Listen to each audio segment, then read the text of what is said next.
বই থেকে শুরু করে, আমাদের সাংস্কৃতিক অঙ্গন থেকে শুরু করে প্রত্যেকটা বয়ানে, প্রত্যেকটা কালচারে, আর্টে, প্রত্যেকটা সাহিত্যকর্মে একটু একটু করে ভারতীয় আধিপত্যবাদকে ঢুকানো হয়েছে। আমাদেরকে সারা জীবন শেখানো হয়েছে।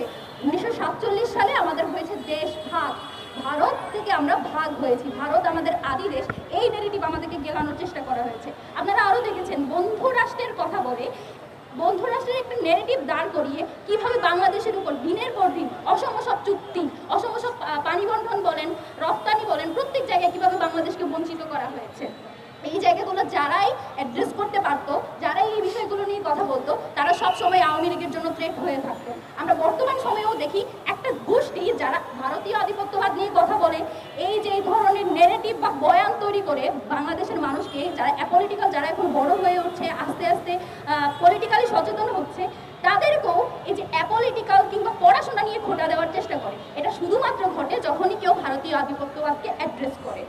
তো আমাদের বর্তমান সময়ে আজকের দিনে দাঁড়িয়ে আমরা আবরার ফাহাদ ভাইকে স্মরণ করি এবং আমরা প্রত্যাশা করি যে আবরার ফাহাদ ভাইয়ের মতো মানুষের আমাদের ঘরে ঘরে তৈরি হবে। তবে আমরা আবরার ফাহাদ ভাইয়ের মতো আর কাউকে হারাতে চাই না। আমরা লক্ষ্য করি আবরার ফাহাদ ভাই চাই, তবে জীবিত, যারা বাংলাদেশের জন্য কাজ করবে।